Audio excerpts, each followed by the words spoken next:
Hello everyone. आज हम नया चैप्टर शुरू करेंगे, इशू ऑफ डिवेंचर्स।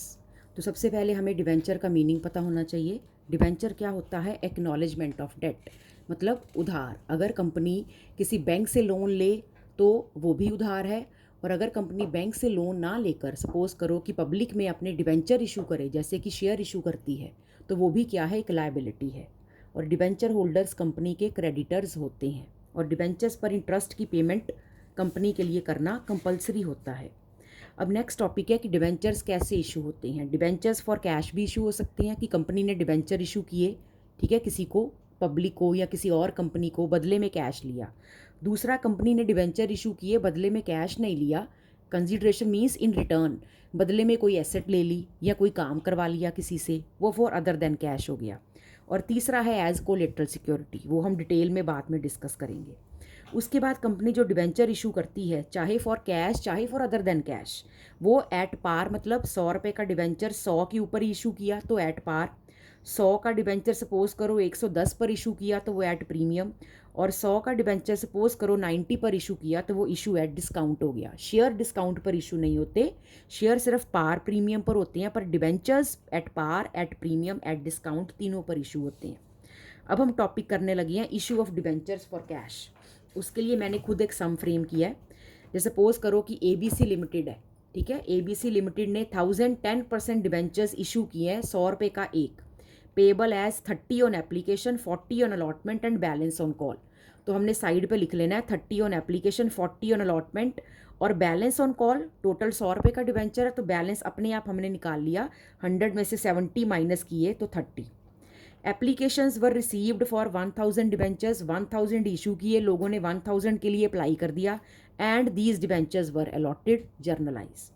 तो पहले बनाएंगे जर्नल का pro forma, books of ABC limited journal, ठीक है। सारी हेडिंग्स लिखेंगे, डेट पर्टिकुलर्स वगैरह। उसके बाद पहली entry, bank to debenture application. पहले 1000 रुपये पर लोगों ने एप्लीकेशन मनी 30 के हिसाब से भेजी, तो वो कितनी बनी?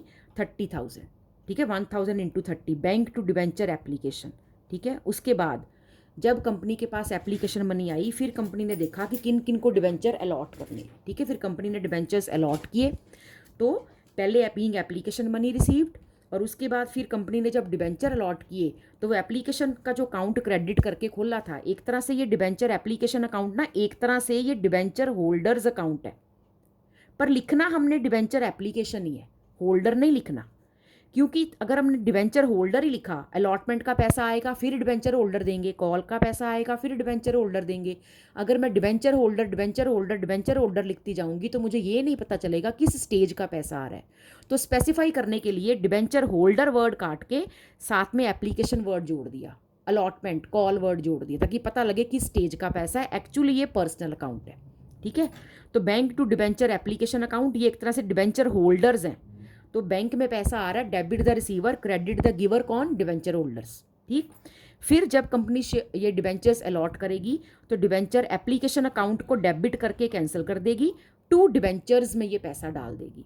अब सपोज करो इन दो एंट्रीज के बारे में सोचो। अगर सपोज करो कंपनी किसी बैंक से लोन लेती, तब कंपनी क्या एंट्री करती? Bank to bank loan. जिस दिन लोन का पैसा आता उस दिन वो बैंक लोन में ट्रांसफ़र हो जाता, एक ही दिन में हो जाता ये काम, है ना। जब लोन सैंक्शन हो गया, पैसे आपके अकाउंट में आ गए। पर यहाँ पर कंपनी कुछ दिन का, हफ्ते का, 6 दिन का टाइम देती है लोगों को अप्लाई करने के लिए। तो बैंक में कुछ लोग आज पैसा जमा करा रहे हैं, कुछ कल कराएंगे, कुछ परसों कराएंगे, फिर कंपनी बाद में अलॉटमेंट करेगी। तो क्योंकि ये दोनों एंट्री सेम डेट को नहीं होती, इस कारण एक एंट्री पास होने से काम नहीं बनेगा। वैसे देखा जाए तो डिवेंचर एप्लीकेशन क्रेडिट हुआ, डिवेंचर एप्लीकेशन डेबिट हुआ, तो ये दोनों तो कैंसिल हो गए, बचा क्या? बैंक टू डिवेंचर, जैसे बैंक टू बैंक लोन। पर एक एंट्री क्यों नहीं हो सकती? क्योंकि डेट सेम नहीं है। फिर कंपनी ने क्या किया? अलॉटमेंट मनी मंगाई लोगों से, जिनको अब अलॉट कर दिया उनको बोला अलॉटमेंट मनी भेजो। अब सपोज करो मैंने राम को सेल की, +1 में आपने एंट्री की थी ना, क्या एंट्री करते हैं हम? राम टू सेल, ये एंट्री करते हैं। फिर जब राम हमें पैसा दे देता है, फिर हम क्या एंट्री करते हैं? Cash to Ram. जब हम राम टू सेल एंट्री करते हैं, हम राम को डेटर बनाते हैं ना अपना, कि हमने उससे अब पैसे लेने हैं, किस वजह से? सेल की वजह से। अब मैंने लोगों से अलॉटमेंट मंगानी है, तो मैं लोगों को डेबिट करके डेटर बनाऊंगी। एक्चुअली वो मेरे डिवेंचर होल्डर्स हैं, एक्चुअली वो मेरे डिबेंचर होल्डर्स हैं, पर डिबेंचर होल्डर वर्ड नहीं लिखना, लिखना वर्ड डिबेंचर अलॉटमेंट है। तो एक्चुअली मैं उनको ही डेबिट करके डेटर्स बना रही हूँ कि उनसे मैंने पैसे लेने हैं। किस बात के? डिबेंचर्स के। कितने? 40 रुपीज़।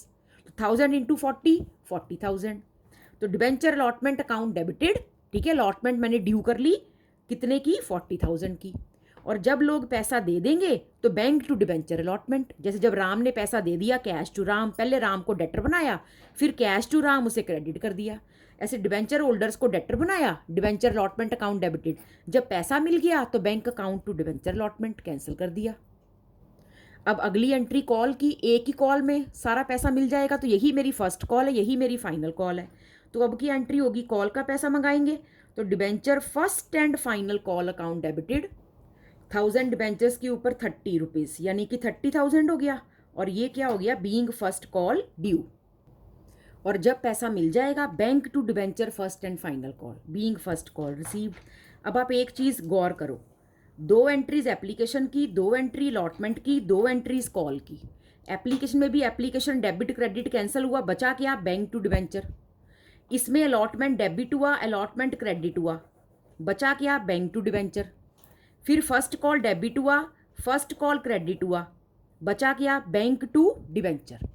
तो पैसा तो डिबेंचर का ही आ रहा है, ठीक है, पर 2-2 के पेयर में एंट्रीज हो रही हैं। दो एंट्रीज एप्लीकेशन की, 2 अलॉटमेंट की, 2 फर्स्ट कॉल की, अगर सेकंड कॉल भी होती 2 सेकंड कॉल की, ऐसी होती हैं।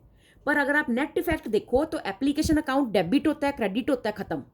अलॉटमेंट डेबिट होता है, क्रेडिट होता है, खत्म। कॉल डेबिट होता है, क्रेडिट होता है, खत्म। बचता क्या है? Bank to debenture, bank to debenture, bank to debenture. तो किस्तों में बैंक के पास पैसा आ रहा है, ठीक है।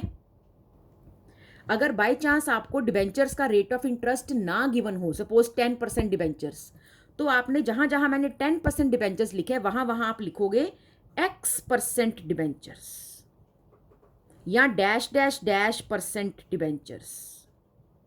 पर आपने बताना है कि परसेंटेज होती है डिबेंचर्स के साथ।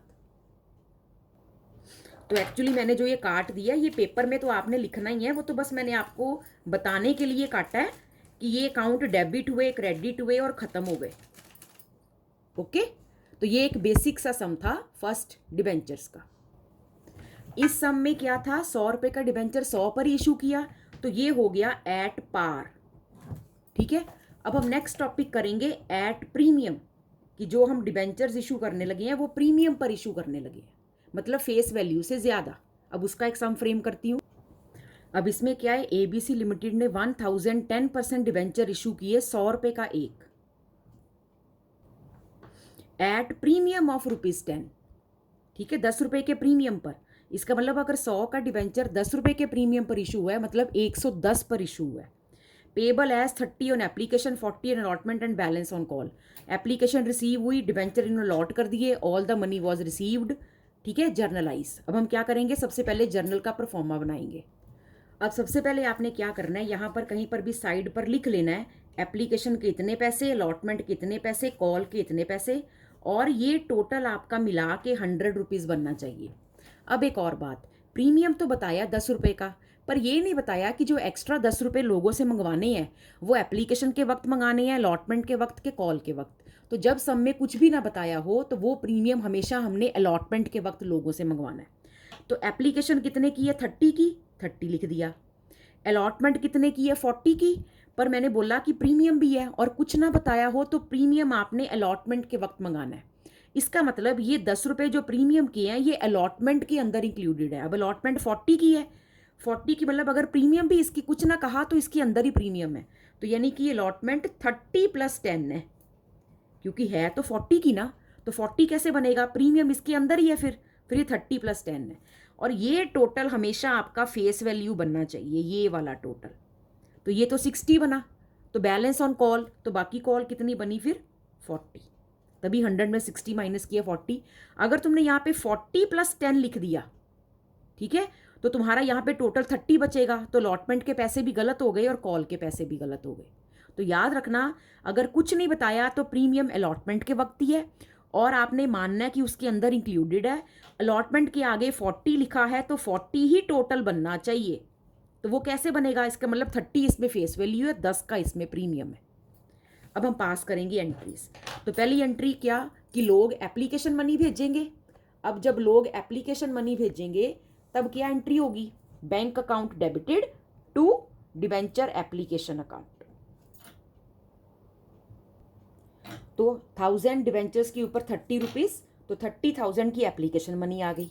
फिर कंपनी ने क्या करना है कि इनको डिबेंचर्स अलॉट कर देने हैं। तो कंपनी ने डिबेंचर एप्लीकेशन अकाउंट को डेबिट करके अब बंद कर देना है ना। और इसे कहाँ ट्रांसफ़र कर देना है पैसे को, डिबेंचर्स अकाउंट में, टू 10% डिबेंचर्स अकाउंट। कितना पैसा ट्रांसफ़र कर देना है, 30,000। ठीक है, और इसकी नरेशन क्या होगी, बीइंग डिबेंचर्स अलॉटेड। अब अलॉट कर दिए कंपनी ने। अब कंपनी ने क्या करना है, अब कंपनी ने लोगों से क्या मंगाना है, अब कंपनी ने लोगों से अलॉटमेंट का पैसा मंगाना है। अब देखो ध्यान से, अलॉटमेंट के पैसे में 30 रुपीज़ फेस वैल्यू है और 10 रुपये का प्रीमियम है। तो कंपनी ने लोगों से 40 रुपीज़ मंगाने हैं। अब कितने मंगवाने हैं अलॉटमेंट के लिए, लोगों को कितने से डेबिट करना है, 40 से। अब इस 40 में 30 रुपीज़ फेस वैल्यू है, तो यहाँ पर 30 आएगा। और प्रीमियम कितने का है, प्रीमियम 10 रुपये का है। ठीक, 10 रुपये का क्या है, प्रीमियम है। तो मल्टीप्लाई कर देंगे इसे 1000 डिबेंचर्स के साथ, तो ये बन गया 40,000, 30,000 और 10,000। याद रखना, टू डिबेंचर्स के आगे, याद रखना हमेशा, टू डिबेंचर्स के आगे हमेशा फेस वैल्यू आती है। टू डिबेंचर्स के आगे हमेशा फेस वैल्यू आती है। तो एप्लीकेशन में फेस वैल्यू 30 थी, अलॉटमेंट में फेस वैल्यू 30 थी, तो 1000 इंटू 30, 30,000, 1000 इंटू 30, 30,000। प्रीमियम अलग आता है यहाँ पर। टू डिबेंचर्स के आगे कभी भी इसके अंदर ना डिस्काउंट होगा, ना इसके अंदर कभी प्रीमियम होगा, ये फेस वैल्यू होगी। और ये 100 रुपया फेस वैल्यू होती है। तो एप्लीकेशन के वक्त टू डिबेंचर 30 से होगा, अलॉटमेंट के वक्त टू डिबेंचर 30 से होगा, और कॉल के वक्त टू डिबेंचर 40 से होगा। तभी टोटल आपका फेस वैल्यू कितना बनेगा, 100 बनेगा। अब जब लोग पैसा भेजेंगे तो डिबेंचर अलॉटमेंट को डेबिट आपने 40,000 से किया ना, कि लोगों से हमने 40 रुपीज़ मंगाने हैं। तो नेचुरली जब डिबेंचर अलॉटमेंट डेबिट 40 से हुई है तो क्रेडिट भी 40 से ही होगी। ठीक है, तो ये हमें कितना पैसा रिसीव होगा, 40,000। 40 की अलॉटमेंट लोगों से मंगानी थी ना, क्या लिखा था, payable ₹30 on application, 40 in allotment. तो 40,000 हमें अलॉटमेंट का रिसीव हो गया। अब कंपनी कॉल ड्यू करेगी, और कॉल हमारी 40 रुपीज़ की है, यानी कि 1000 इंटू 40 कितने की कॉल है, 40,000। तो 40,000 से ड्यू हो गई और 40,000 की कॉल रिसीव हो गई, bank to debenture first and final call. अब आप इसमें भी देखो, दो एंट्रीज है ना, 2 एप्लीकेशन की, 2 अलॉटमेंट की, 2 कॉल की। ठीक है, तो ये बस ध्यान रखना, हर बारी एंट्रीज 2 के पेयर में होनी है। ओके। और एक चीज़ और याद रखना कि ये जो 2 सिक्योरिटीज़ प्रीमियम रिजर्व आपने क्रेडिट करना है, यहाँ पर भी ये फेस वैल्यू के साथ था ना, 10 रुपीज़। तो फेस वैल्यू हमने किस में क्रेडिट करनी है, टू 10% डिबेंचर्स, टू 10% डिबेंचर्स और टू 10% डिबेंचर्स। कितना, 40, यानी कि 1000 इंटू 30, 30,000, 1000 इंटू 30, 30,000 और 1000 इंटू 40, 40,000। ये टोटल आपके 100 रुपये, 30, 30, 40, 1 लाख रुपया क्रेडिट हो गया। और ये 1 लाख रुपया किसके आगे क्रेडिट होना है, to 10% debentures, to 10% debentures, to 10% debentures. तो प्रीमियम भी इसके 30 के साथ था। तो जहां पर आपने टू 10% डिबेंचर्स लिखना है, वहीं पर आपने 2 सिक्योरिटीज प्रीमियम रिजर्व लिखना है। ठीक है, वहीं पर आपने ये लिखना है। मतलब कई बार बच्चे ना 2 सिक्योरिटीज प्रीमियम रिजर्व बैंक के साथ लिख देते हैं, जैसे bank account debited to debenture allotment और 2 सिक्योरिटीज प्रीमियम रिजर्व। ये गलती नहीं करनी। यहाँ पर ये किसके साथ है, फेस वैल्यू के साथ। तो एंट्री में भी फेस वैल्यू के साथ आएगा जब अलॉटमेंट ड्यू होगी। जब ड्यू होगा पैसा, मतलब जब लोगों से मंगवाएंगे, उनको मेल भेजेंगे कि अपने अलॉटमेंट मनी भेजो, तभी उनको कहेंगे ना कि 30 रुपीज़ भी भेजो और 10 रुपीज़ भी साथ भेजो। तो ये उसी मेल में साथ लिखा जाएगा ना। तो ये इस कारण जब ड्यू करने पैसे, तब साथ में इकट्ठे ड्यू करने हैं। रिसीव बाद में वो हमें 40 दे देंगे, हम इकट्ठे रिसीव कर लेंगे। ये बस गलती मत करना कि प्रीमियम को यहाँ क्रेडिट कर दो, ड्यू करने के वक्त क्रेडिट करना है। ठीक है, थैंक यू।